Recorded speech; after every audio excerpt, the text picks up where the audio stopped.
किसी ने बड़ी कमाल की बात कही कि जो व्यक्ति बिना फल की इच्छा के काम करता है उसे भगवान किसी न किसी रूप में फल दे ही देता है। नमस्कार दोस्तों, स्वागत है आपका एक और नई कहानी के साथ हमारे चैनल में। यह कहानी बहुत पुराने समय की है। एक छोटे से गांव में मोहन नाम का एक व्यक्ति रहता था। मोहन का परिवार बहुत साधारण था।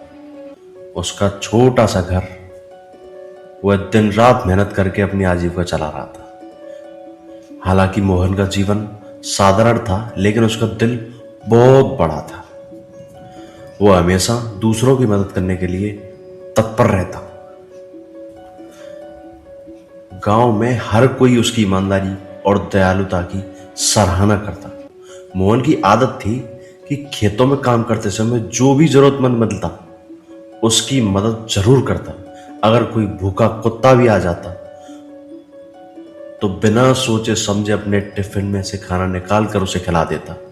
अगर कोई यात्री भूखा होता तो भी वह अपना खाना दे देता। उसकी पत्नी सुनीता इस बात से अक्सर नाराज रहती थी। वह कहती थी, तुम्हारी इस उदारता के कारण हमारा रसोई घर हमेशा खाली रहता है।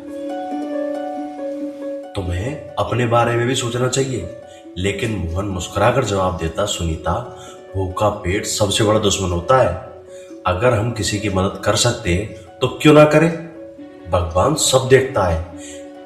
एक दोपहर जब मोहन घर पर आराम कर रहा था, तभी दरवाजे से एक बूढ़े साधु की कमजोर आवाज आई।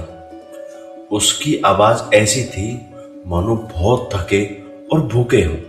सुनीता ने खिड़की से जाकर देखा और बड़बड़ाई, अब यह भी आ गया, लगता है रसोई फिर खाली हो जाएगी। मोहन ने उसकी बात अनसुनी कर दी। दरवाजे की ओर बढ़ा और दरवाजा खोलते ही साधु को देखकर पतला सा, थका हुआ, गंदे कपड़ों में चेहरे से पसीना टपकता हुआ, मोहन ने तुरंत उन्हें अंदर बुला लिया।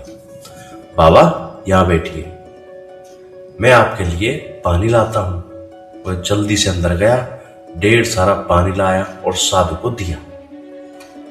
बूढ़े साधु ने धीरे धीरे पानी पिया, राहत की सांस ली। उसके चेहरे पर मानो शांति झलकने लगी। साधु ने कहा, बेटा, मैंने 2 दिन से कुछ नहीं खाया है। अगर तुम कुछ खाना दे सको तो मैं आपका बहुत बहुत आभारी रहूंगा। मोहन दौड़कर रसोई में गया, लेकिन वहां देखा तो सिर्फ 2 रोटी बची थी, जो उसके दोपहर के खाने के लिए थी। फिर भी एक पल बिना सोचे उसने रोटियां उठाई और वापस चल दिया। सुनीता ने उसे रोक लिया। वह गुस्से से बोली, तुम क्या कर रहे हो? यह रोटियां तुम्हारे लिए हैं। अगर इन्हें उसे दे दोगे तो तुम क्या खाओगे? वह साधु किसी और घर मांग कर खा लेगा, लेकिन हम कहां से मांग के लाएंगे? मोहन की इस बात को साधु ने सुन लिया था। मोहन ने उसकी बात ध्यान से सुनी और फिर धीरे से कहा, सुनीता, भूखा पेट किसी का इंतजार नहीं करता। बाबा ने 2 दिन से कुछ नहीं खाया है। अगर हम उन्हें खाना नहीं खिलाएंगे तो उनका क्या होगा? भगवान हमारे लिए कुछ और इंतजाम करेंगे। सुनीता की आवाज इतनी तेज थी कि साधु ने सब सुन लिया, लेकिन वे चुपचाप बैठे इंतजार करते रहे। मोहन ने सुनीता के गुस्से को नजरअंदाज किया। साधु के पास जाकर रोटियां उनके सामने रख दी। बाबा, यह खाइए, यह हमारे घर का सबसे अच्छा भोजन है। साधु ने कुछ नहीं कहा। वे इतने भूखे थे कि चुपचाप खाना खाने लगे। फिर पानी पिया और शांति से बैठ गए। कुछ देर बाद जब साधु जाने के लिए खड़े हुए तो उन्होंने मोहन को अपने पास बुलाया। उन्होंने एक चमकता हुआ सोने का कटोरा निकाला और मोहन को दे दिया। मोहन हैरान रह गया।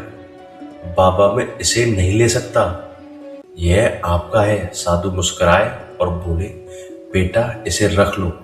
पिछले हफ्ते एक राजा ने मुझे एक कटोरा भिक्षा में दिया था, लेकिन मेरा इससे कोई काम नहीं। मैं इसके लिए सही इंसान की तलाश में था और आज मुझे तुम मिल गए। उन्होंने आगे कहा, यह तुम्हारे अच्छे कर्मों का फल है। हमेशा याद रखना, कर्म ही सच्चा धर्म है। तुमने बिना किसी लालच के मेरी मदद की। अच्छे कर्म करते रहो, भगवान सही समय पर सही फल तुम्हें जरूर देगा।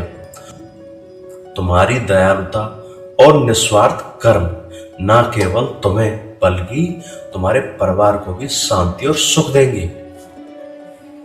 इस कटोरे को अपने पास रखो और इसका समझदारी से इस्तेमाल करना, लेकिन इसे अपनी अच्छाई के बदले मत देना। यह कटोरा सिर्फ एक प्रतीक है, एक याद कि भगवान अच्छे कर्मों की कदर करता है। यह कहकर साधु वहां से चले गए। मोहन कटोरे को हाथ में लिए उन्हें जाते हुए देखता रह गया। उसकी आंखों में खुशी के आंसू थे। उसने मन में प्रण किया कि चाहे जो भी परिस्थिति हो, वह हमेशा दूसरों की मदद करता रहेगा।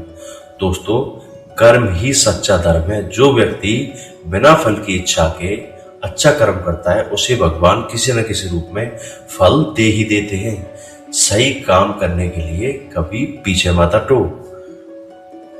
अगर आपको मेरी ये कहानी पसंद आई हो, हमारे चैनल को सब्सक्राइब जरूर करें और आगे आने वाली कहानियों के लिए हमारे साथ बने रहें। आपका बहुत बहुत धन्यवाद। आपको हमारी कहानी कैसी लगी हमें कमेंट करके जरूर बताएं। Thank you.